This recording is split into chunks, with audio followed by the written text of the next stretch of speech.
And then they saw me in a bra, and that was it.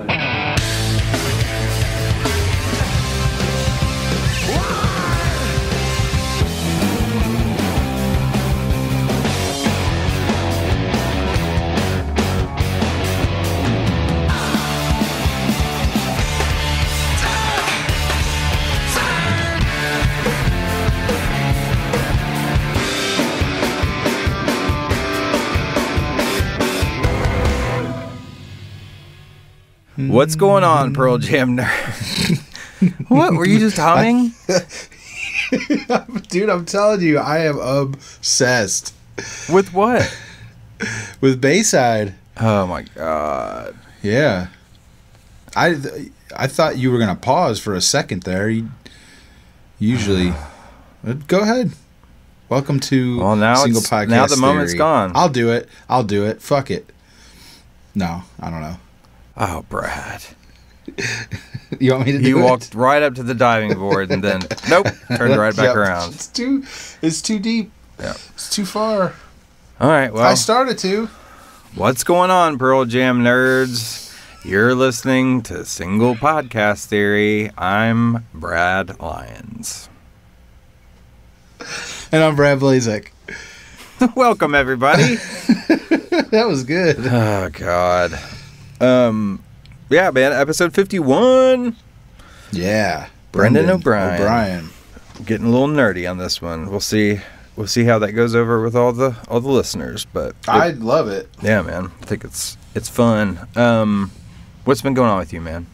Man, I am just obsessed with Bayside. I can't stop listening. You ever get like that? Not with Bayside, but yeah. I've literally, seriously though, I've only heard that one word that I heard when you walked in, and I thought you were listening to like 80s, like, I don't know, like Poison type. Yeah. Oh God, they don't sound like that. But I know what you're saying when you just hear a split-second clip. Yeah. But yeah, no, dude, I mean, I've been listening to them for like a year now. Just here and there, and like I saw them a couple times, so I was like trying to like get ready and listen to them. But man, the last like month or few weeks, I just can't stop listening to this album, Vacancy. That's cool. I'm in a weird Zeppelin phase right now. Yeah, I mean, and everyone knows I'm a huge Zeppelin fan, but that's one of those bands that kind of like the Beatles. Like, I don't listen to the Beatles that often. I don't listen to Zeppelin that often. But but I've been in deep the last 3 days for some reason. Yeah, I get like that. But man, I just listen to it over and over, and then I'm like, wow, I should listen to something else. So just put on a different album by them. Right. Well, it'll end. Your obsession will end at some point. Yeah. And then you'll... That's sad. Isn't that sad? Yeah, it's a little bit sad. But then, that means you can come back to it later. And it'll be like brand new again. You know what I'm saying? Mm-hmm. Man, I'm dropping truth over here, man. Sage wisdom. You're like a life coach. People tell me that all the time. You're good at it. I'm kidding. I know you're being sarcastic, but let's maybe just move on. What do you think to the emails? Yeah. You think so? Yeah. Sure. All right, let's do some Pearl Jam story time.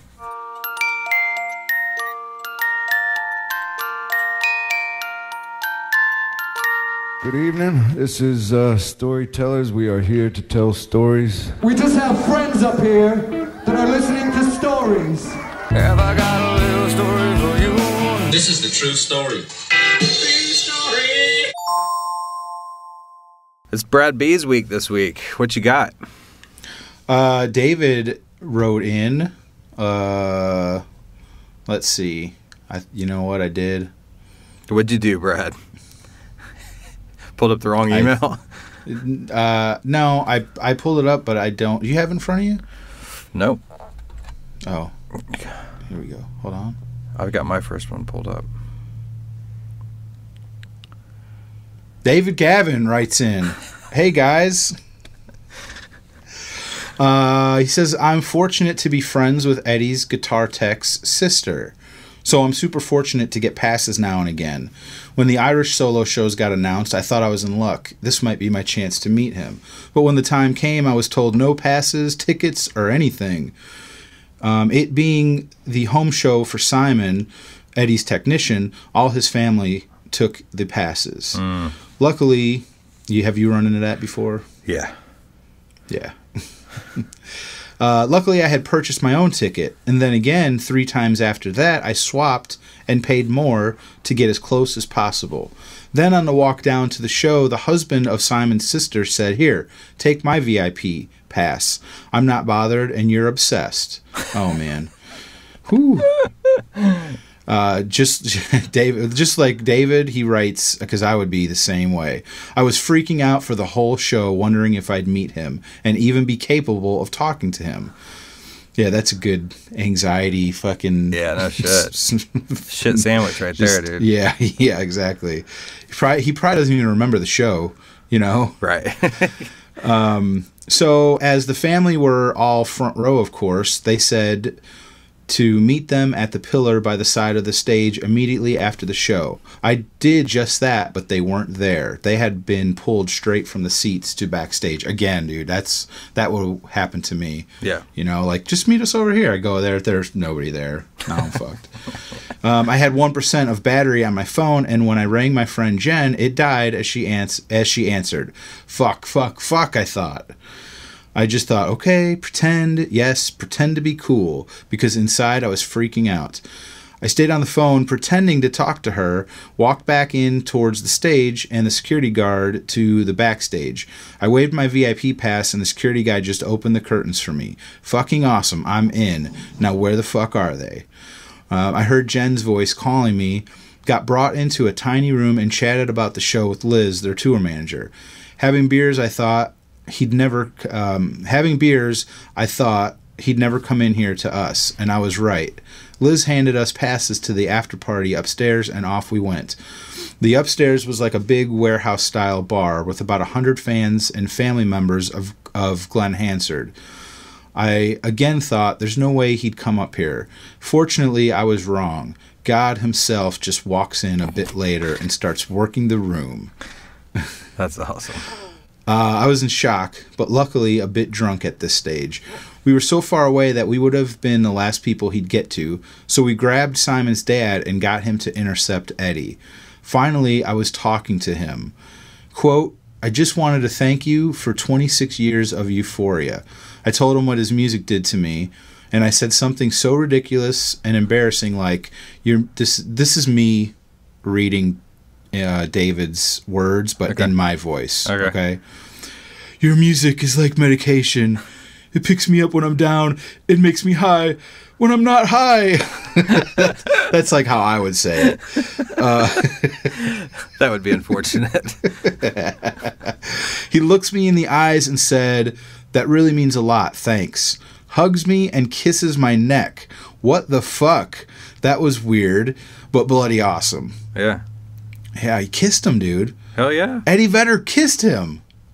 Why not? That's awesome. Hashtag swoon. Yeah, no shit.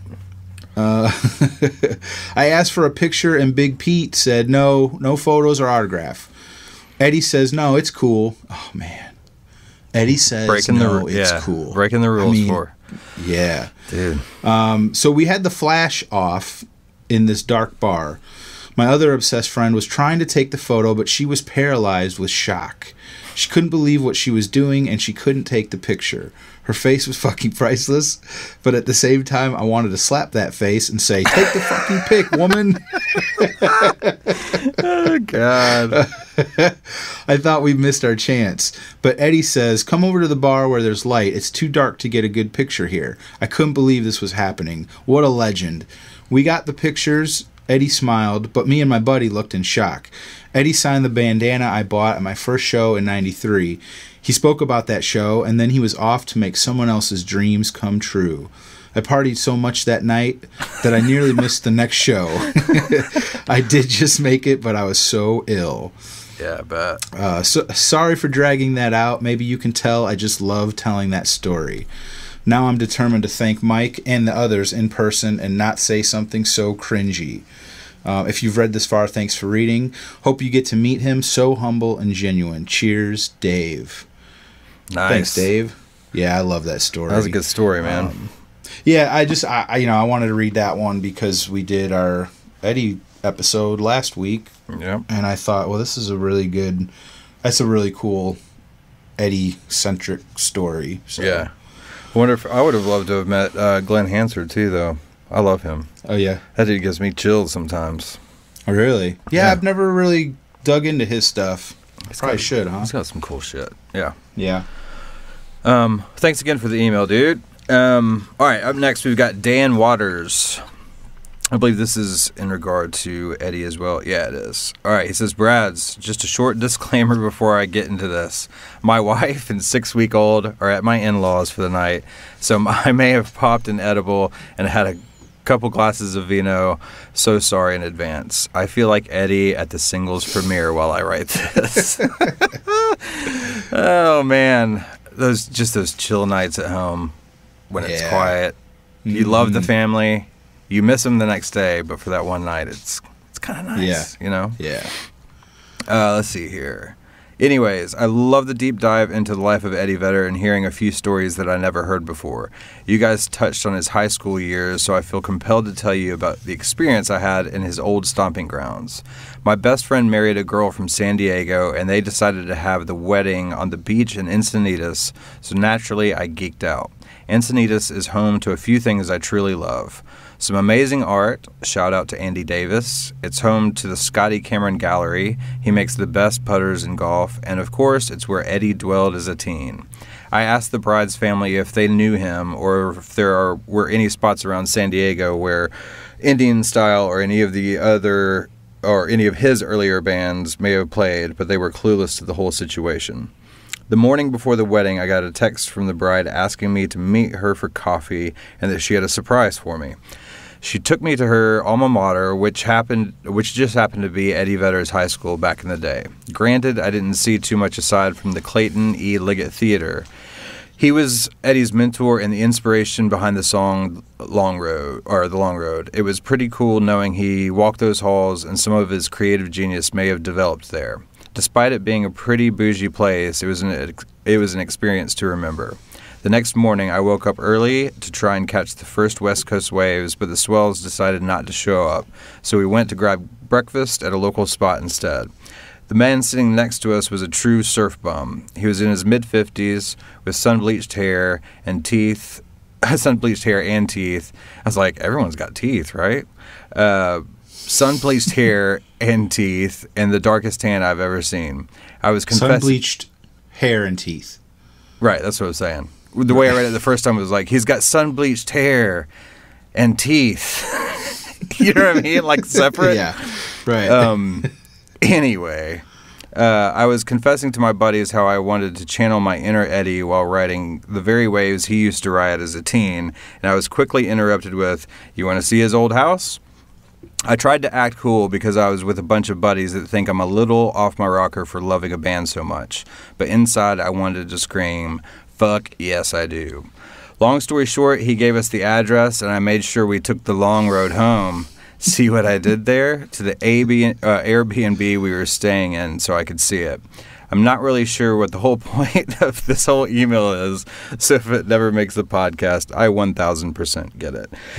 It was just super cool to see the things that may have played a role in influencing demand behind the music we all love. Anyways, congrats on number 50, boys. Thank you for all the hard work and effort you put into the podcast. Dan Waters. Thanks, Dan. Yeah, thanks, Dan. This is pretty cool. Yeah, I mean, that's where he wrote the Mama Son trilogy, right? The lyrics? Right, that area, yeah, I would think so. Yeah. That's crazy. Well, he said he went out, he listened to it and then went out surfing and came back and wrote the words. Yep. So Dan might have been washed in the same waters. Take me to the river. Like, isn't that weird? It's like a baptism.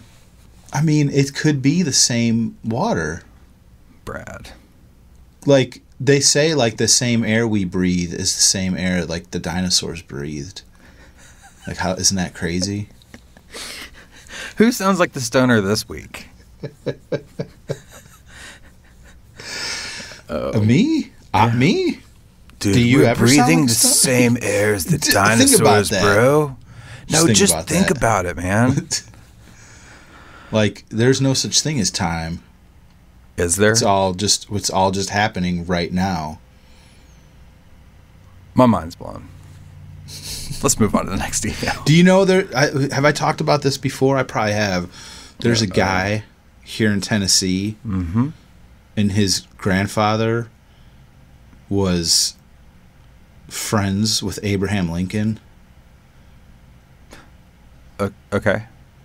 Think about that. There's a man living that his grandfather was around when Abraham Lincoln, and not just around, like they knew each other.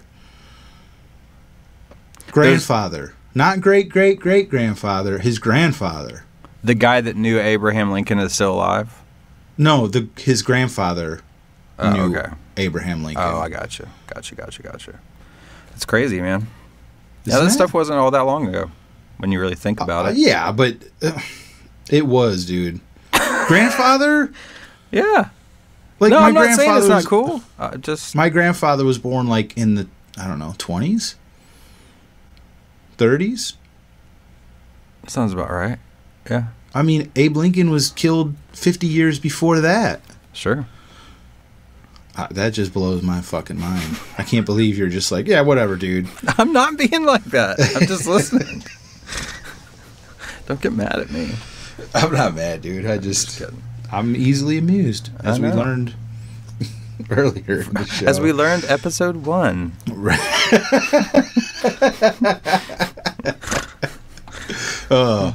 Don't bring up episode 1. Oh God, I'll never listen to the first. I'll never listen to the first 50.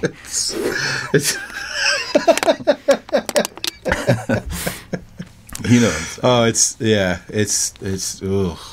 All right, who we got here? All right. Is it me? Am I up? Yeah, man. Gina. Regina writes in, "Hey guys, happy 50. Wishes for 50 more that lions won't listen to. Great review of Avocado last week. In addition to the review, I had the biggest smile when I listened to Amanda B share her joy. This was 2 weeks ago, I guess now, right? Yeah. You know what I'm saying. I gotcha. I listened to Amanda B share her joy about the Taylor Swift concert. Way to build memories, Brad B. It will be a day that your daughter will remember the rest of her life. And how cool she will sound when she starts off with my dad and I, blah, blah, blah. Speaking of memories, in the good old days when I was 40, we didn't have podcasts and other such mystical things. We had to read books, buy magazines, or watch MTV for our news. Of course, I'm joking in response to your comment about Sarah C. being 40 and a listener. You remember we were talking about, like, we probably figured, like, most listeners are kind of younger. Right. You, No, I remember that. The conversation we had? Yeah. Yeah. Okay. I'm actually 56 and listen to many podcasts. In fact, since I'm up to date on Single Podcast Theory, I started Metal Up Your Podcast. So far, I'm enjoying it. Partial to you guys, but Metal Up Your Podcasts are great also. Thanks for the tip. Back to Avocado. My thoughts on the album were pretty solid until I revisited it with you guys. I really only liked Parachutes and Army Reserve. I forgot how great Severed Hand and Life Wasted were. Thanks, fellas. I have also been astounded by the lyrics that Eddie and the boys pen. Sounds like that is a poignant point for you guys also. I might not always understand what it means, but the delivery emotes something that touches my core, and that is all I need. Until next time, keep on keeping on. Your friend, Regina." Hell yeah. Thanks, Regina. It's funny. I mean, all joking aside, I remember us having a conversation about what she's talking about at the end of the email there.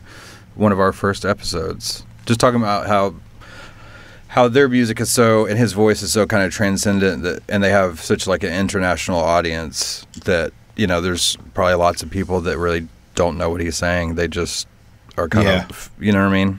His voice makes them feel something, even if they don't know the words, you can just feel that emotion coming through. Kind of like Bayside. Exactly. That's exactly what I was thinking. All right, thanks again, Regina. All right, next up, bagel time. It's time for a bagel bite. This one is called Nothing and Ed. He says, Brad and slide whistle guy. Yes, yeah. No one was calling for him. Who? Me? I love that name. I just hate that it's out of my control. It's so out of my control. You're in a different state. You know it's coming. Oh, man. Okay. All right, go on. He says, a quick one on Nothing. Just throwing it out there that some of the head scratching about the record, I think, stems from the fact that they went into that recording process with some pretty grandiose ideas of a concept album. It is always a weird listen to me, and for the longest time, I could not put my finger on why. I really enjoyed several of the tracks the moment that I put the record on. Life Wasted, Worldwide Suicide, Severed Hand, which has some of that essential twist and turn in songwriting that began to emerge on Binaural and Riot Act. And of course, Marker, which made my top 10 studio tracks, and then you guys ran over it like a squirrel that had been stuck in the road for a few weeks. No biggie, I'm not sad about that at all. In all seriousness, there are a bunch of very good to excellent songs on that record, but there's something about the flow, and to me, that carried over a lot into Backspacer, and ultimately, it is why I like Lightning Bolt so much. And that reason is Mr. O'Brien. While I may never forgive Brendan for not doing analog masters of Pearl Jam records, his greatest element as a producer is the ability to not just get the end sound of the track, but to help sequence and properly edit what does and does not belong. Nothing is a lot of misfit songs that struggle to work together. They are not bad songs, but as a unit, they are like a Rubik's Cube that you are never going to solve. Whereas I think Binaural and Riot Act survive not having Brendan at the steering wheel, Nothing does not. They needed a master producer to steer in a big way. I loved the episode on Ed. Clint was a great guest. I thoroughly enjoy and embrace his brand of humor with crazy pop culture references, out of left field turns, and general good-natured ribbing. That was a fun listen. Hopefully you both get a chance to dive into a 5 Against 1, an interesting read, even though it sort of goes to great lengths to demystify Ed, the brooding rock star, which was really more just the caricature that was created around and about him than who he really was. Every time the backstory of the Mama Son tape comes up, I always think back to the first time I heard the recording of the Zurich, Switzerland 6/1892 show. It was sometime in late May of 93. I was holed up in my friend's backyard doing things that 20-year-olds do in colleges on summer break. I listened to that and my mind was just blown and a little bit freaked out. Meanwhile, Pearl Jam was in the studio in Northern California knocking out verses. Until the next slide whistle, Bagel. Thanks, Bagel. And I want to say just real quick that I couldn't agree anymore 100% about how much Brendan contributes as far as kind of the bigger picture, not just like song by song, but the bigger picture of a record. And they trust him. You know what I'm saying? They've worked with him so much. I think he can get in there the way other producers can't. Not because they're not good, but just because they haven't had the amount of time as he has with them, you know? Yeah. So, good observation. Thanks, Bagel. What you got next? Kate Cotton writes in, hey, guys. Or is it, how do I say that? Hey, guys. I think that's probably closer. Okay. Holland. I'm going to try and keep my thoughts brief, but I can't make any guarantees. As I mentioned previously...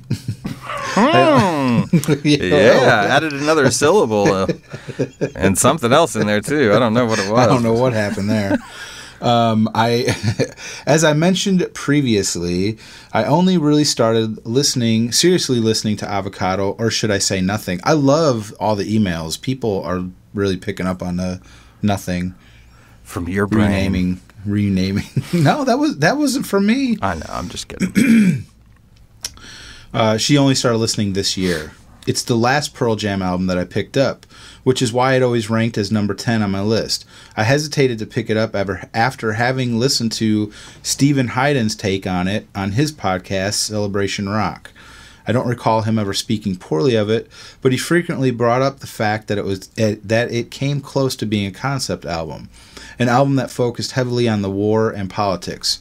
I don't hate politics in music, I think it's great, but the concept of an album leaning heavily on the topic of war intimidated me a bit.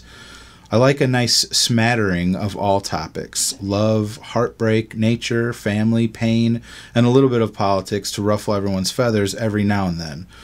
That's how I am too. Yeah, I dig that. Like I don't need the whole album to be about politics. Sure. But a little bit here and there is okay. Eventually, I moved past this fear of being overwhelmed, because music is how you interpret it anyway, and started listening to Avocado, and I think it's a truly fantastic album. This band does no wrong. My only somewhat criticisms: I think Worldwide Suicide would be a better opener than Life Wasted. Also, unpopular opinion, but I'm not as big a fan of Parachutes as everyone else. I don't skip it or anything, I just don't love it. Sorry, Brad B. and the rest of the Pearl Jam world. Dude, I get it. Like, that song is kind of...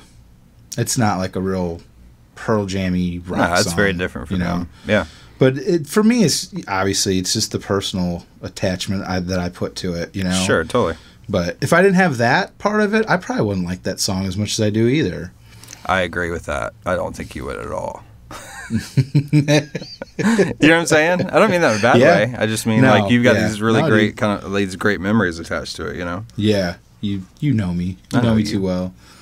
And I think Unemployable is really a meh song. I could do without it. But every other song is gold, particularly the second half. I love the first half of the album, The Real Rockers, but when you guys said how you don't really crave a lot of songs from this album, I related that to how I feel about the first half. But songs like Gone, Big Wave, Comeback, and Inside Job, yes, they hit the spot. Which brings me to my next opinion, Inside Job. I can't believe this song would be a skipper for anyone. Maybe it's because my first major experience with this song was watching it on the big screen at the debut of Let's Play 2. Oh man, the feels. I think you can relate to that, Lions. Yeah, man. I know the intro feels unnecessarily long, but I disagree that it's too lengthy. The pre-intro reminds me of an old-fashioned movie reel sequence, and I picture it to represent a flashback of sorts. And the droning guitar that plays throughout the intro sounds weepy and painful, in a way that represents looking back at the past through tearful eyes. And then Eddie starts singing Mike's words, powerfully reflecting the meaning of what it is to be human. And there are these moments of triumph that just build up and build and explode at the end through the yeah-yeahs that make my heart jump into my throat every time. It's so powerful. Like we've all overcome this imaginary obstacle that is life together. I think she likes this song, dude. Yeah, man. I think it does something for her. I think so, yeah. I've never personally struggled with addiction, but I know many people who have, and this song just gets it. And I myself struggle with some fluctuating anxiety, and the words, how I choose to feel is how I am, are so powerful to me. Feelings are rarely a choice, but we can control how we channel them, and that's such an important message.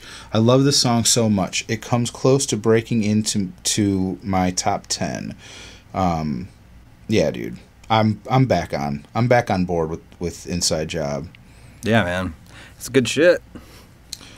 She goes on to say, I was going to comment on the Eddie episode with Clint, but the length of this email has already surpassed what I had anticipated, as per usual. I'll save those thoughts for another time. I'll just say that I loved the episode so much. You guys are hilarious. Peace, Coco. And then she says, I've already decided I hate this nickname. I love that. I love she put it there anyway. Yeah. So, yeah. Thank you, Coco. Thanks, Coco. Love What's hearing up, from Coco? you. Yeah, dude. Yeah, the more I listen to Nothing, the more I get into it a little bit more. Yeah, again, I think Bagel articulated for himself, you know, why. I mean, I think the same thing as bagel. He articulated it much better than I could. I couldn't really figure out what it was about the combination of songs, but I think the way he described all that makes a lot of sense to me. Yeah. You know? All right, cool. We got one more from Franz Braun. And I accidentally said Hans earlier when we were talking through before we started recording because of growing up with Hans and Franz on SNL. Anyway, it has nothing to do with you, Franz. But dude, is Franz Braun the most German name you've ever heard? It's pretty German. It's up there. Yeah. It's pretty German. I mean, not gonna lie. Yeah. Yeah. He says, Brad's, what's up from Berlin? Last night was pretty epic. Pearl Jam opened the show with Wash. Unbelievable. Danny Clinch played harmonica during Red Mosquito. I would have fucking loved to have seen that. Yeah. It says, we got a sweet cover of Angie by the Rolling Stones. Hell yeah. They played Habit and Save You. Eddie was admiring the pit and appropriately played Porch, in which the entire stadium started throwing flat beverage trays into the air. That was my second concert of this tour. My friend Brandon and I were in Prague. Our next show will be in Barcelona before we head back to the States. On this tour, we've been able to hang out with our friends from Chile that we met during Pearl Jam pre-party in Mexico City in 2015, and we have stayed in contact with since. By the way, the cover band, Totem Rock Band, was pretty effing amazing. Check them out. We've been repeatedly invited by our Chilean friends to see Pearl Jam in South America. I'm sure we will take them up on it in the future. That's the amazing thing about Pearl Jam shows, is connecting with others. I met 2 people last night who got to experience Pearl Jam for the first time. The expression on their faces was priceless. They kept on saying, "This is so cool and this is fucking amazing," in their German and Israeli accents. It reminded me of my first Pearl Jam show, November 7th, 1995, with the Ramones opening. That would have been badass. 4 days later, I left on my first 6-month deployment on board the USS. God, I'm going to butcher this. Go ahead. Peleliu? That's what I'm going to stick with that. As Navy aviation electrician for helicopters. That's crazy shit. Wow. I bet that, yeah. Last night was show number 21. Anyway, I thought I would write the show and share my experience with you and the SPT faithful listeners. I've been listening for the last 3 months and enjoy Pearl Jam story time, but today was the first time I felt compelled to write. All hail the lucky ones. Love, peace, and hair grease. Hoss.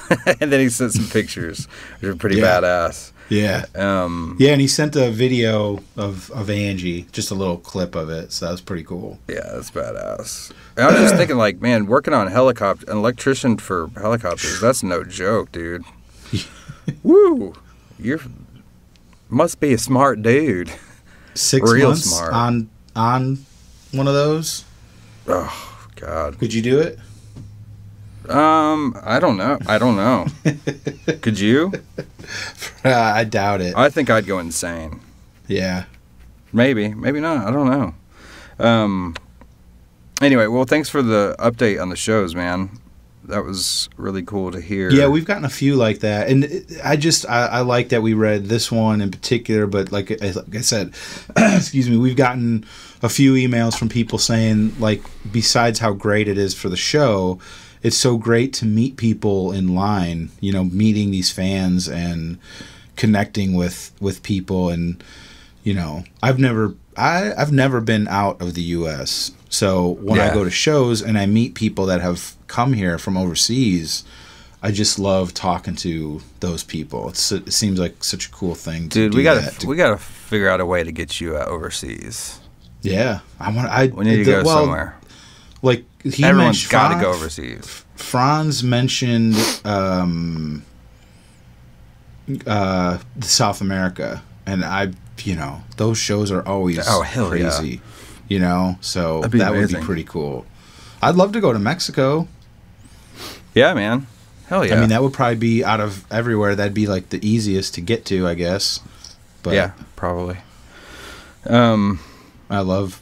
Never mind. Oh man, I had a I had a dream the other night. I forgot to tell you about, and I don't know. I just thought of it.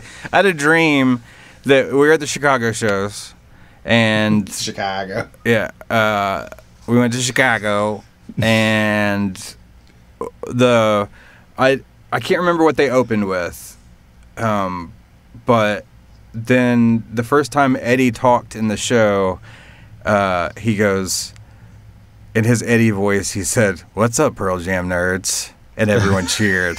And we were like, That's awesome. "Get the fuck out of here!" And then I woke up. Oh, Yeah. that's a good one though. I laughed my ass off when I woke up and That's realized funny. that Yeah. that's what I had dreamt. But yeah, That's great. figured I'd share that with you. Well, yeah, so if you want to email us, you can email us at singlepodcasttheory@gmail.com. We are on all the socials, Facebook, Instagram, Twitter. Just search for us. We're on YouTube as well. Post all of our shows there. If you'd like to support the show, you can go to patreon.com. That is patreon.com/singlepodcasttheory. It'll explain everything there. And yeah, the t-shirts are done, dude. I'm just waiting on them to show up in the mail. It finally fucking happened. So Yeah. that's part of the deal too. And we've got other little incentives. And we'll continue to figure out, the best way to do all that stuff and try and grow it as well. But thanks to all you who do support us. We got a couple new ones this week, right? We did. Yeah. Yeah. Mar. I don't know if it's Mar or Mare. Yeah. Mar Vigil. Yep. But I don't know if it's short for Mary, so it'd be like Mare. Maybe. But Mar Vigil. And do you know who the other one is? Yeah, we've got. I'm gonna butcher this name as well, but thank you. That's why I asked you to say that's it. why you. I see what you did. I'm gonna say Siobhan Conley. Thank you very, very much. For your contribution. I was gonna say Shaban. Shaban? It could be. Yeah. But I don't know. I guess I could have Googled it, huh? There's a good chance we'll be getting an email that'll correct us kindly. Yeah. We might be getting a cancellation email.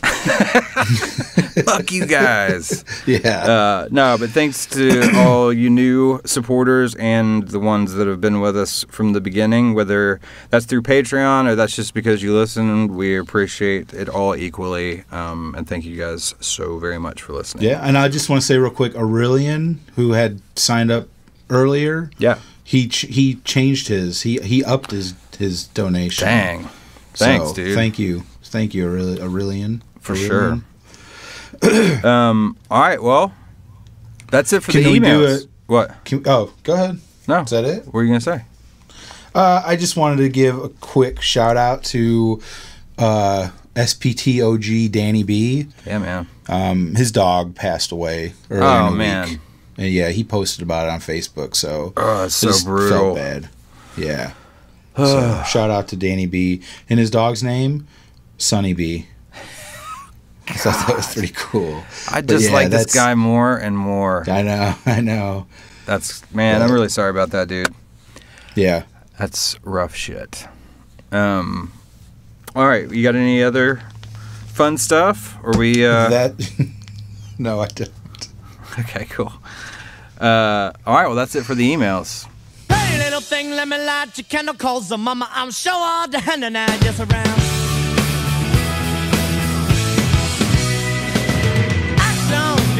The words, and I'm a man, a great experience.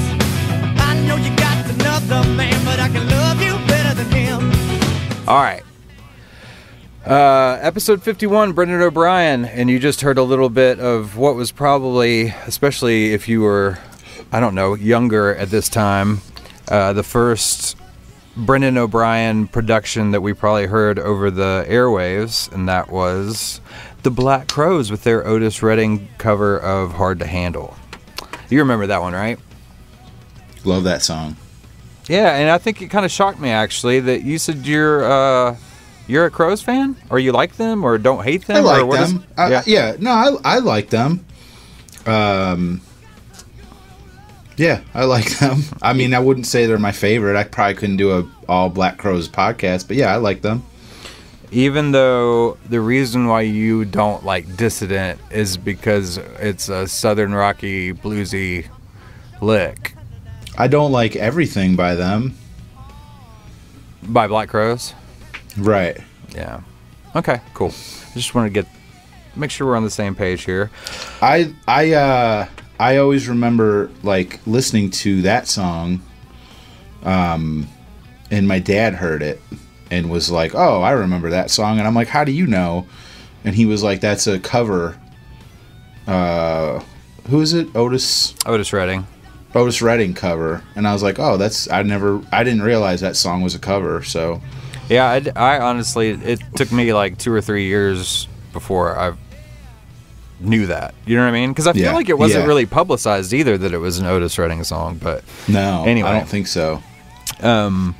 But yeah, I didn't know the lyrics. That's what it was. I didn't know what he was saying, and my dad like busted out the words, and I'm like, "How the hell did you know?" He's so cool. Yeah. Well, all right. Let's start off with just a little bit of background, basic info. Brendan O'Brien was born June 30th, 1960 in Atlanta, Georgia. Another Southern boy, just like me, I guess. I mean, I grew up in the South, but was born in Missouri. He plays a ton of different instruments, even though I guess he would consider himself a guitar player, but he definitely plays keys. It seems like he ends up playing keys on every record that he produces, it feels like sometimes. But I mentioned this before. I was going to do some like chronological order of at least bigger records that he's produced, and I finally said, fuck it. Literally 3 hour, the first 3 hour episode. I made it through like 93, and then on my notes it literally says fuck it, and then there's just a list. So, I mean, as we already mentioned, in 1990 he did the Black Crowes, their first record, Shake Your Moneymaker, that had, we talked about Hard to Handle, but also had Twice as Hard, which was a pretty big hit. Jealous Again was a really big hit, and then She Talks to Angels was a gigantic hit, monster. You know? He did some engineering for the Red Hot Chili Peppers, specifically stuff like Give It Away, and he played keys on that.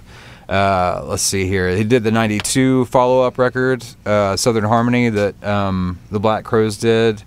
It just like, so his first time in the studio as a producer was for Versus, so I'm assuming that'd be like, I mean, Versus came out in 93, but I can't remember the dates. If he you mean for Pearl Jam? Yeah, for Versus, right? Yeah. Okay. Did they start recording that in 92 and it came out in 93, or it was all done in 93? I can't remember, but yeah, I don't know. We should know that as the premier we're Pearl the Jam worst podcast. Yeah.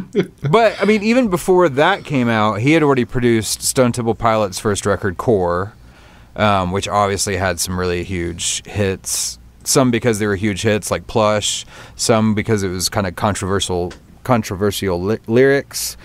But I always thought that was, once I got over the feeling, I was a kid and I was like, he's just trying to be like Eddie Vedder about Scott Weiland. Did you feel that way? Not really. Maybe for like a minute. Okay. Yeah. Just because that hard. one video, that video is like very Pearl Jammy. Sure. It feels like everything was pretty Pearl Jammy at that point. I mean, they made an impression really quickly, you know. Yeah. But then I guess I'll just go down a list.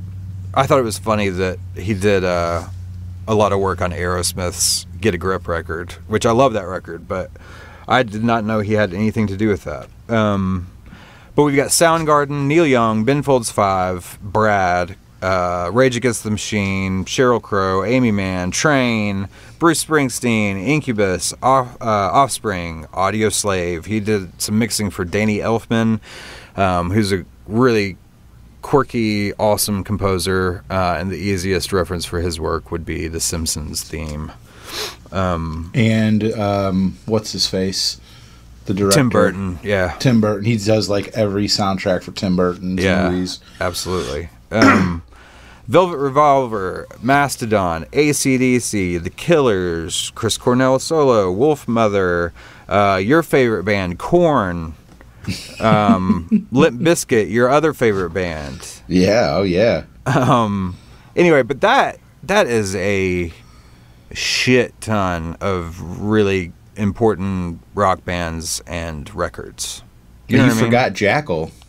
I did forget Jackal with the chainsaw guitar solo, dude. Yeah, the lumberjack, baby. Yeah, and the funny thing is I don't remember anything about the song. I couldn't sing you a single melody or lyric or riff. I just remember the scene in the music video with him with the chainsaw. That's all I remember. The chainsaw solo. He plays a chainsaw. For people that don't know. That's like the solo, is him playing a chainsaw. You know, what I want to know in these situations is that usually, all right, so first of all, I don't know anything about Jackal, but let's just say that they're a 4 or 5 piece band, right? Mm-hmm. So that meant that within just the band, they all thought this was a good idea. But then, you know, they're surrounded ostensibly by management and people that are invested in their career, and they all signed off on it too. Right. But I guess maybe it worked because if it wasn't for that, I wouldn't remember that band. Yeah, exactly. You know? Yeah. They're still out there playing. I mean, not are they they're really selling out stadiums, but yeah, they're still together and they still play. Playing shitty clubs? Yeah. Oh, that's so sad. I don't mean that in a judgmental way. I just mean, just the thought of that makes me really sad. Just being honest. Yeah, so like I said, he plays guitar. That was his main instrument, and he was in a bunch of kind of local Southeastern / Atlanta local bands, and they had a management company, all this kind of stuff. That band was called The Pranks. But then he worked with a lot of other bands. It's funny, in the Wikipedia they call them super regional acts. So I guess, you know, bands that can sell out good places in the South, but if they go to Missouri, no one knows who the fuck they are. You know what I mean? Didn't he have another band with a really cool name? Let's see. Am I thinking of Samurai Catfish? Yes, there you go. Yeah, that's it. I just love any guy that had a band called Samurai Catfish. You know what I mean? Yeah, it's a good name. And at one point in the 90s, after all these bands blew up that he had produced the records for, he became the vice president of Epic Records for a while in the mid-90s. I was surprised when I read that. I was too, because I don't remember that. But yeah, I'm sure I wasn't really too worried about that when I was 15 or 16 years old. Yeah, not that I'm into the inner corporate workings of a record company, but just, I don't know. You would think it'd be more of like a business person than like an actual musician producer. Right. Yeah, totally. But, you know, I will say that was kind of the end of the traditional kind of record label paradigm thing, because once you got close to the year 2000, iTunes started coming online and shit got weird. Anyway, so that's just a little bit of background. The funny thing about Brendan is that he doesn't do many interviews. He doesn't. He just does his work and then goes home. You know what I'm saying? Like, yeah, he's not like a Pharrell type producer who's like an artist and a celebrity, as well as, you know, really good at some specific craft. He seems to shy away from that stuff, but which is probably the reason why he has such good relationships with his bands. I was gonna say, well, especially with Pearl Jam, like they need somebody like that. Yeah, absolutely.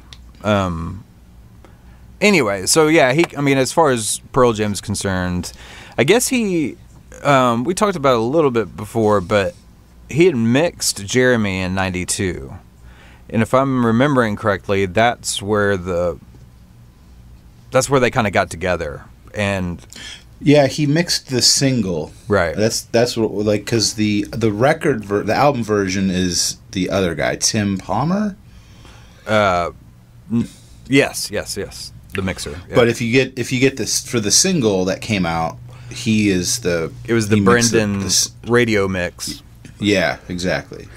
So basically, that just sounds like what, and I'm sure it still happens now. But a record comes out that it's a band's first record. Obviously, the company doesn't know whether it's going to be huge or not, and maybe they didn't spend as much on the mixing process or something like that. But sometimes if a album kind of breaks like that, they'll have another big time producer in whatever genre that is come in and just do remixes of the singles to be presented for radio, and especially back then when music videos were so ubiquitous, you know what I mean? That doesn't really exist anymore other than on YouTube, which I think is kind of lame. I miss the MTV, man. Yeah. The old MTV, I guess. Let's see here. Well, first of all, I think maybe we should, and you're going to kind of have to help me out here. We talked about this before, but I don't know. I'm really afraid of, because obviously this is right in my wheelhouse. Brendan O'Brien, not just because of Pearl Jam, but he's just always been, one of my favorite producers of all time. And I might say some things that I think is normal, and you're like, "What the fuck did you just say?" And what are you talking about? So, I'm definitely feel free to jump in and stop me. Yeah, I'm playing the part of the audience today. So I'll ask you questions if you say something I'm like, what does that mean? Right. Well, I mean, I think one thing that I think is funny is a lot of people don't really know what a producer is. You know what I'm saying? Like, they know it's a title that gets put on a record, and most people kind of get the understanding that they work with this one person, but they don't really understand what that actually looks like in practice. So, yeah, give me like a day-to-day kind of thing, and maybe what's the difference between like a producer and an engineer and a mixer? Ooh, very good question. So the engineer is someone that, like, if I get hired just as an engineer, then I'm literally there to place mics, on whatever's being recorded, and kind of am expected to know good ways to do that, because it does make a huge difference, especially on something like drums. And you might be the one pushing the buttons on the computer as far as editing or making sure everything gets recorded correctly, but you're not really putting any kind of like musical input or vision into the project. You're just literally there to capture what happens. Does that make sense? So yes, definitely. Because more of like a roadie. Kind of, except for a really knowledgeable. I mean, not that roadies aren't knowledgeable, but like, yeah. If you get hired as an engineer, you really do have to know your shit. Right. A tech. I should say like a tech. Yeah. Like a high-end guitar tech. Totally. Absolutely. And the funny thing is, like, you can be an engineer and not a producer, right? And you can be a producer and an engineer, but producers sometimes have no engineering knowledge, right? Like, they hire a guy or a girl that is a really great engineer, and they kind of trust them, and they probably speak in more terms like an artist would, like, oh, when we get to that chorus, I wanted to, that one vocal to sound like it's underwater and blah blah blah blah blah, and the engineer has to translate that, Yeah, well, that makes sense, because from what I gather, as someone that doesn't know too much about it, but it seems like in a lot of these situations, the producer becomes like the sixth member. Yeah, totally. Yeah, there's different degrees of that too. I mean, some producers will jump in and have comments on arrangements, and not rewriting the song, but like, oh, let's put this part in this spot instead, or let's cut this part in half, or any of those kind of arrangement, kind of creativity type ideas or calls that need to be made. That's the kind of stuff the producer does. But well, speaking of that, just real quick, has Brendan ever got a writing credit on anything? Because I want to say he does, but I can't remember. I don't know what I mean. That's a good question, actually. I've never even thought to look that up. Just because I feel like there's also the kind of producer that's like, yeah, I'll work with you, but I have to have co-written this many songs on the album. Ooh.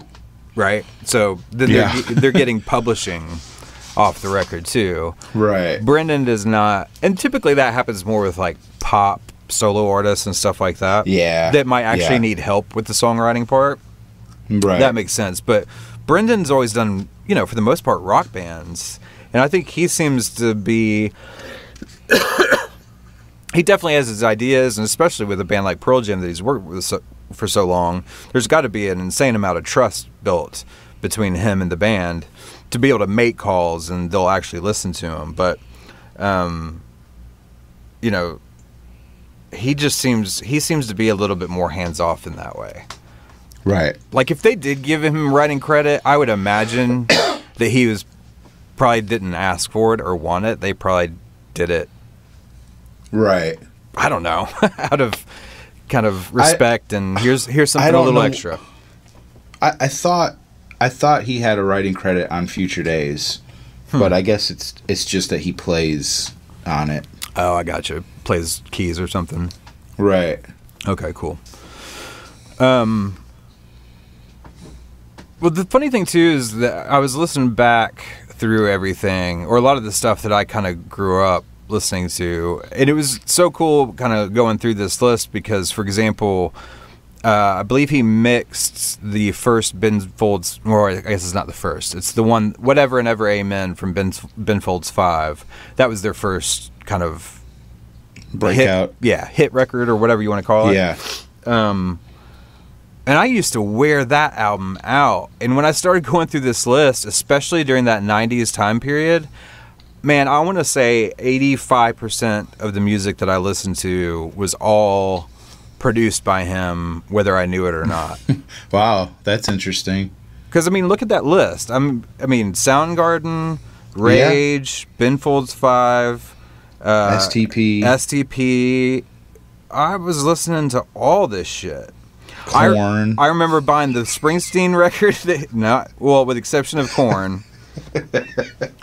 I was never a big Killers fan, but holy shit, he did that stuff too. I mean, those records were huge. Yeah. It's just funny to see the overlap now in hindsight when I didn't even know it at the time. But there's something about his records that I always loved, the sounds of them, All right, were you ever a fan of Incubus? Yes and no. Like, I remember, I can't remember what record. I had one of their records, and it was probably like the first one that had like fucking 6 number 1 hits on it or something. Yeah, that's like their third album, but I know is it? That was okay, like whatever their first the big record was. Yeah. But it was one of those records that like didn't stick with me. Like, it was cool when I first got it. I can see that. And then I found myself after a month or two just never going back to it again. Even though I liked it when it happened. Yeah. But there was one record that they put out a single that was a lot darker. And I wish I could remember what it was. I feel like it was kind of political, but I thought that song was badass. I wish I could remember the name of it, but that sounds like there's an album called Light Grenades that came out in 2005. That sounds like the right time period. And the first song was called Anna Molly. That was it. I think that was it. It was kind of a darker song, right? Yeah. That's a good album. I thought that was a cool song, but I never heard the record. I'm not like the hugest fan of them, but they're for like a 10-year period, like 98 to like 2008. I like all their albums from then. I haven't really dug into them here the last few years, but they've got some good stuff. Hell yeah. Just because I'm paranoid real quick, I'm going to go check and make sure we're still recording. Sure. All right. Pick up right there. Okay.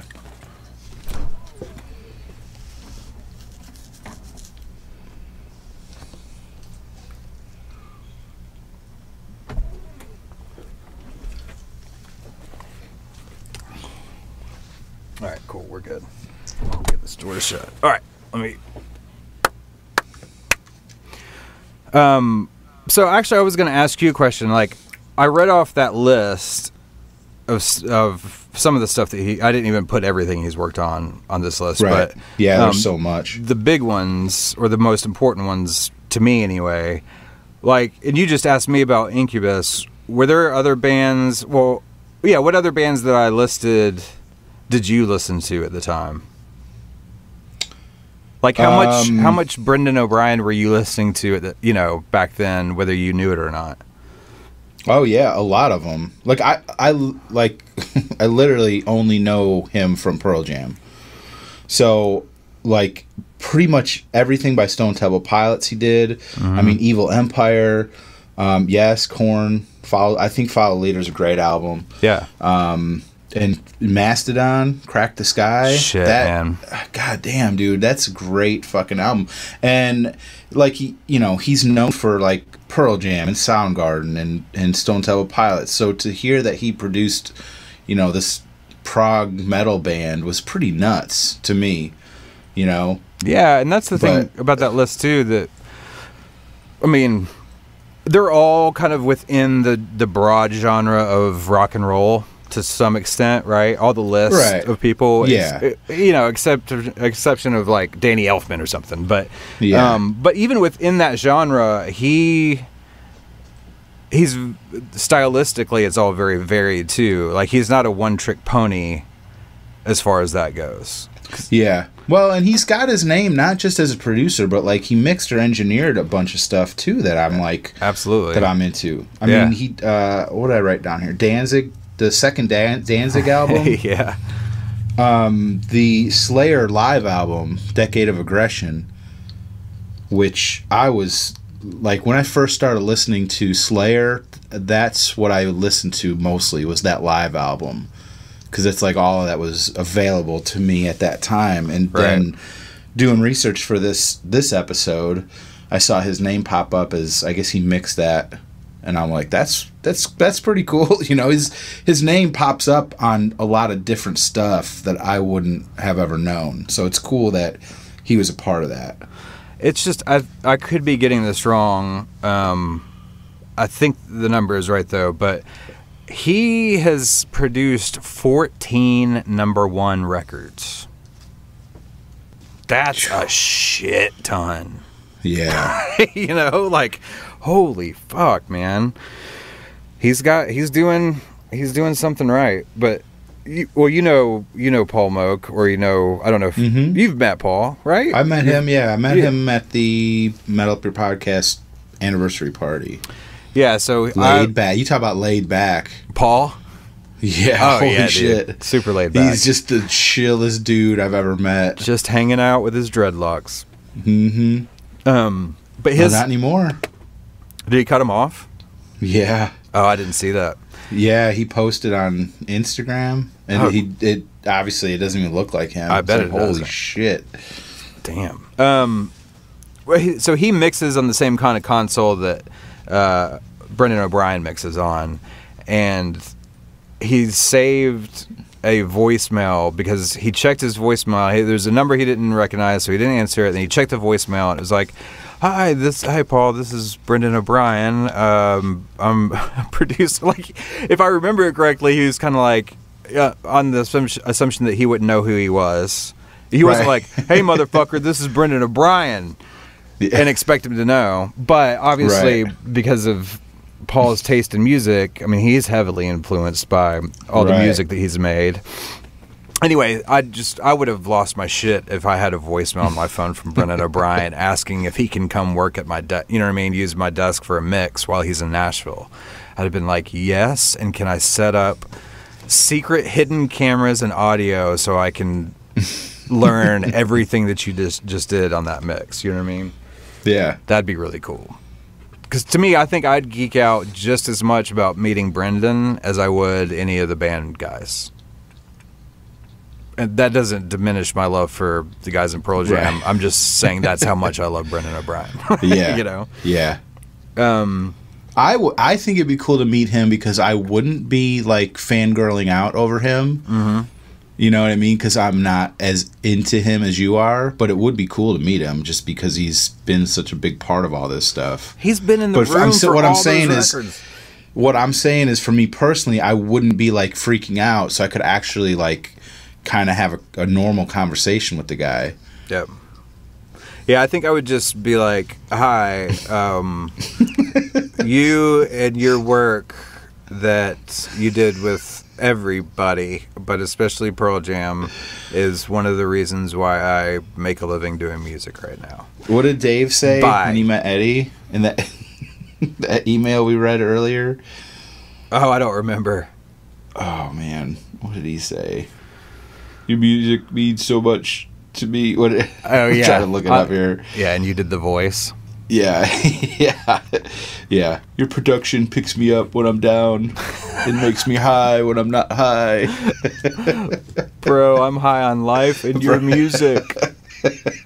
I'm high on verses, bro. I'm just rocking positive over here, man.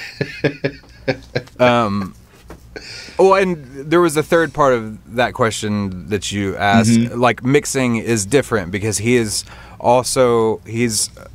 kind of famous for his production, but he's also famous for his mixing.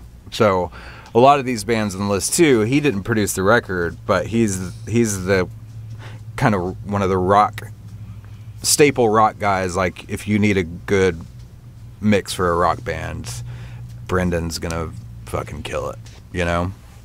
Yeah. And that's a separate, different thing, though. Like, there's no recording involved in mixing. Like, they send you everything they recorded, and you go through and make it sound badass. You know, you're EQing, After, you're compressing. Yeah, it's all Right. after the fact. But it's a very, very important step in the process as well.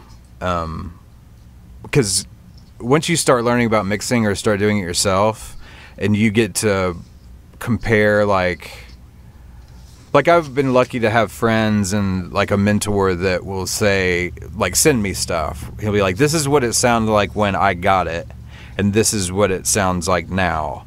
And you're like, oh my God, that thing sounds like shit. Like the before does. Yeah. It's not like, oh yeah, it just needed to be mixed. It's like, dude, did you go in there and replace every sound on the record to something that sounded good? Because it's like, it sounds like two different recordings. And that's how important a mixer is. Because if they've got to be able to take stuff and make shitty sounding songs sound really good. And sometimes, you know, you can't polish a turd, you know? Right. Oh, I know. So anyway, that's a really dumb kind of explanation of what a mixer does. But, yeah, I don't think... No, like I said, it's to me, it's super interesting, this stuff, because it's not like they just go into a garage somewhere and record the shit and then it comes out, you know? It's like there's a lot of technical stuff going on in the background. Sure. Absolutely. Well, and Brendan, you know, he has, at least two engineers / assistant engineers with him. He works with, you know, sounds like 2 or 3 of the same dudes. I mean, Nick Didia did all that stuff with him. All those 90s Pearl Jam records. You can't forget what Nick brought to the table. You know what I mean? Just because he wasn't producing it. I see that name pop up all the time in the liner notes. Yeah. And I think even Adam Casper had been an engineer for Brendan on a previous Pearl Jam record or two. And then he ended up producing one of the records. But well, he's another dude, isn't he? That a lot of alt bands. Yeah. He's recorded with. Yeah, he's got he and Nick both have really good names for themselves, you know. Yeah. Well, what else about Brendan? Do you have questions about any of this stuff as someone that doesn't listen, you know, with the same ear, I guess? No, I don't mean that in a bad way. I just mean everyone listens differently. Just been debating if I should ask you or not. Like, what kind of money can somebody make being a record producer? Or is that kind of gross? Like, we shouldn't talk about that. Oh, no. That's not. I mean, I'm not going to say what I make, but just in general, I mean... just ballpark. Well, here's the deal. So back in the 90s, I mean, think about those record budgets, man. Like $1 million to make a record. Yeah. And, I mean, he probably made a few $100,000 at least off each, you know? Yeah. But then you had a lot more, like, middle of the road type. Those were for the really big records. But then you had stuff that was, you know, I would think a small budget for a record back then would have been $100,000. And now it's like, oh, you're giving me $15,000 to, you know, or whatever. It's like, it's just not the same. It didn't scale, you know, over time the same way. So, but now he is such a name that if he's getting involved in the project, there's going to be money. Right. It's just everyone else that kind of was coming up in the 10, 20 years after the industry started changing so much. You know, there wasn't as many producers getting to experience that, like, oh my God, I just got paid $100,000 to make a record. And it only took me 2 weeks, and that's awesome, you know? But it varies. Because I can tell you this, too, like, in the world I live in, which is, I don't deal with labels. I haven't gotten to that space yet, if I ever will. But part of that's because so many people are just doing it independently now for obvious reasons. But I don't know. In the 90s, it seemed like the people that were working at record labels really gave a shit about music. And yes, they were business people and whatever. Well, yeah. But then that shift happened when, you know, bigger corporations were buying out these labels and trying to run it like an ad agency or something. You know what I mean? They're just kind of like numbers on the page. It became way more like a corporate thing than art. Yeah, totally. So, I mean, I know there's big name producers, though, that hear about a band, or they went to see another band that they produced play live, and this other band was opening for them, and they loved them, and they don't have a dime to their name, but the producer that normally charges $10,000 a song is just like, hey, I just really love your shit, and I'd like to work on it. You know? Yeah. Those guys do stuff like that sometimes. But all my work is like that. You know what I mean? There's no access for me for like a $50,000 budget or something. So yeah, it's just different times. I'm just glad that I can make money at all doing it. Wikipedia says that he worked with Pantera. Is that, do you know anything about that? I don't, and I just wonder. I saw that in his All Music credits, but yeah, I wonder if it was just like Slayer, like he just did a live album and that was it. You know what I mean? Yeah, I just don't remember him working on the studio records. Right, that's what I'm saying. Doesn't mean he didn't, but I don't remember it, and I feel like I would have, because I used to listen to shit out of Pantera. Yeah, but yeah, I don't know the answer to that one. It was kind of this like one mysterious line on his All Music credits list, right? Because it just said Pantera. It didn't, if I remember correctly, it didn't say like what he did or what record or whatever. So it's kind of strange. Yeah, but it's got to be like a best of or a live album that he just, you know, was a part of for some reason. Yeah, sure. Well, and then sometimes too, like another facet that can kind of fall under the producer moniker is, and I believe he did this a couple times, is a director or producer for a film will hire a producer to pick songs for a soundtrack. So it's not that he recorded all this shit. It's that, but he still gets producer / executive producer credit because that band's song was on a compilation that he was the producer for. Okay. Yeah. Yeah. So there's weird little loopholes like that as well. Yeah. Yeah. Sometimes music business is so oddly complicated and stupid sometimes. The credits. Yeah. It's really weird. But yeah, I don't know. I mean, not to be too nerdy, but it's one thing that's really stuck out to me over the years is Brendan, like once you start paying attention to the work that he's done, you learn that his mixes, number one, are great, and especially when he's recorded the band that he's mixing, because he's been along for every step of the process at that point, and he knows what the energy in the room was, you know, the day that they recorded Go, you know, and he's gonna that's gonna be part of how he mixes it, if that makes any sense. But his drum sounds are, to me, the most recognizable. And I don't literally mean this as some sort of conspiracy theory type thing, but if you go through and listen to a lot of those, especially the 90s records, and I'm talking like post verses through like, you know, maybe 98 or so maybe like a 5-year period.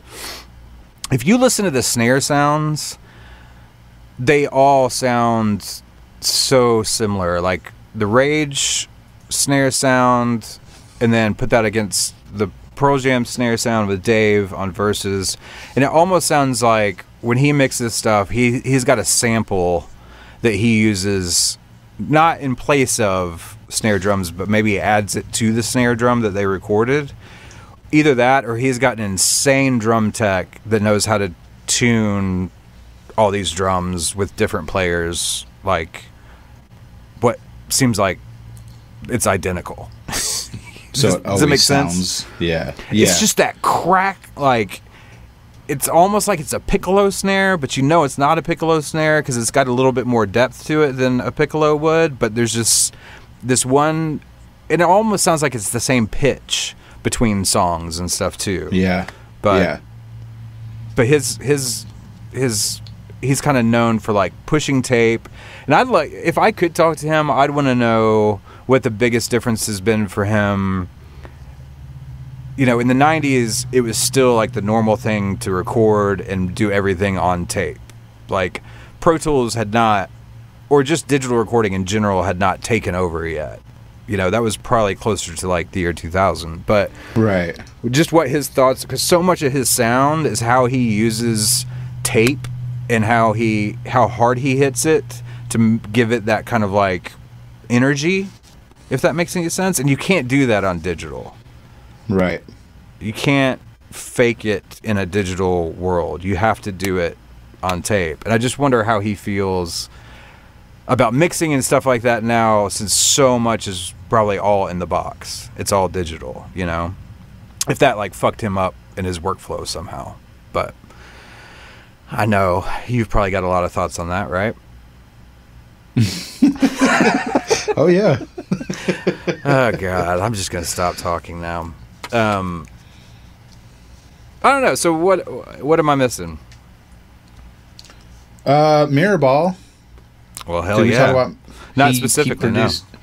Yeah, he produced Mirror Ball and played keyboards on it, or I don't know, organ. How do you say it? Yeah, he played that like pump organ thing. Right. Yeah. And when it came time to tour, and Eddie wasn't going to tour at all, I guess, you know, that he was telling a story about how, like, his agent, somebody called him and said that they wanted him to tour that summer with like Neil Young wanted him to go out and tour, and he was like, no, I'm going on vacation with my family, I've been working like crazy. Right. And then like a couple days later, Mike calls him and is like, hey man, we really want you to come out, and he's like, no, I'm going on vacation with my family this summer. And then like the next day, Neil Young actually picked up the phone and called him and said like, we need you, you know.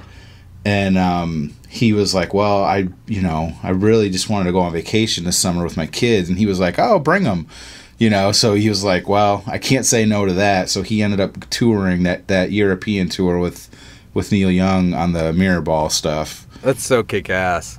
Yeah. Well, and I love, too, that I think in that interview or whatever that you might be referencing, he also said, he's like, I think I ended up doing it for free because I spent all my pay on paying for my family to be out there with me. So right. Yeah. It was like a wash at the end of the day. But I think if you're Brendan O'Brien, you can take the hit. He's got to have so much money. Yeah. They, you know, on that tour, they played a few Neil Young songs. So that's got to be part of the allure, to be playing with Neil Young on some of his songs in these crazy European towns, you know? Yeah. That would have been a dream, literal dream come true, for sure. Yeah. Yeah. Even Brendan O'Brien can't say no to And then you go back to the hotel and your family's there, you know? Or they're just side stage with you. Yeah. Right, yeah, exactly. And he probably ended up paying for his own tour bus. That's probably how he managed it. Unless, I don't know, does Neil Young fly around on a private jet? I don't know. Probably. God, could you imagine? In 95? Oh, man. Shit, still now. Yeah, yeah. You know? Well, what else? Is there anything else we need to cover with old Brendan? I mean, I think the most important thing is just that the trust he's built with Pearl Jam, that's how they kept making better and better records. Like, he has a rapport and a trust with them where he can say that he doesn't like something. You know, he doesn't have to be like a sycophantic producer like, oh, yeah, it's great. Yeah, exactly. Yeah, and obviously it's worked. You know, he only, what was it, 4 albums that he didn't record with them? You know, I mean, obviously 10 because they weren't really known. But then there was just a few albums in those middle years, but they've been back with him the last 3 or 4 albums. Yeah, and even on something like Binaural that he didn't produce, he still mixed half the record, you know? So his sound is still on that record. Yeah. But, I mean, obviously that relationship, we as fans and listeners, we have a lot to we owe a lot to old Brendan for. He had to have helped keep the sanity too. You know, you can't literally have everyone melting down through some of those records like it sounds like they were, and I don't know. You got to really dig in those kind of weird situations. Yeah, and if he hadn't. And again, the trust thing, then those records could have come out way different than the ones we got without him, you know? Yeah. So, all right then. Well, I think we sufficiently, I guess, recreated the magic that we lost. It was still a fun conversation. I'm sure we're going to get done right now and think of 50 things that we talked about last time that we didn't this time. Yeah. But we'll talk about Brendan again. We should we mention, in case people don't know, that the original episode that we recorded for today was lost in time. Yes, lost. So what you've just heard was the second round of the Brendan O'Brien episode. Yeah. Well, we'll talk about him again. It's all fine. But thanks to everyone that waited 24 hours. Sorry we're late. But we obviously have gotten it to you as soon as we can. Thanks for being understanding and patient.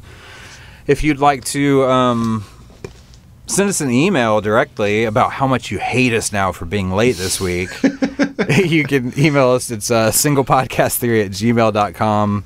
We're on all the socials, YouTube, Facebook, blah, blah, blah, blah, blah, Twitter, Instagram, all that good stuff that Brad B is so good about keeping update. That wasn't sarcasm if it sounded like it. Okay. I'm serious. All right. You're the shit. Thank you. You keep all that stuff running for sure. I try. And speaking of that, I did post on Sunday, I guess, Sunday, that we were going to be late, and everyone was very cool about it. So thank you guys for getting back at me. We do appreciate it. Hell yeah. And thanks again to all of our Patreon supporters. If you would like to check out maybe helping us out the show, we don't make any money from it. This support that goes to the show stays with the show. It doesn't go to, our gas bill or mortgages or anything like that. My new bathroom. Your new bathroom, yeah. It all goes back to the show so we can find ways to make it more exciting and give more back to you guys as listeners. So, again, that's patreon.com, patreon.com/singlepodcasttheory. Let's wrap it up. Are you sure? Yeah, let's do it. Okay. God. Now what if I walk in and it stopped This recording has not halfway been through. recording the Yeah. whole time. Oh my god. Let's not say that. So until next week, I'm Brad Lyons. And I'm Brad Blazek saying, please tell Lucifer he can't have this one. Her spirit's too strong. Yeah. Skadoosh. All right, peace. Be good. I died and you just I died and you watched. I died and you walked by and said no. I'm dead. Fuck yeah.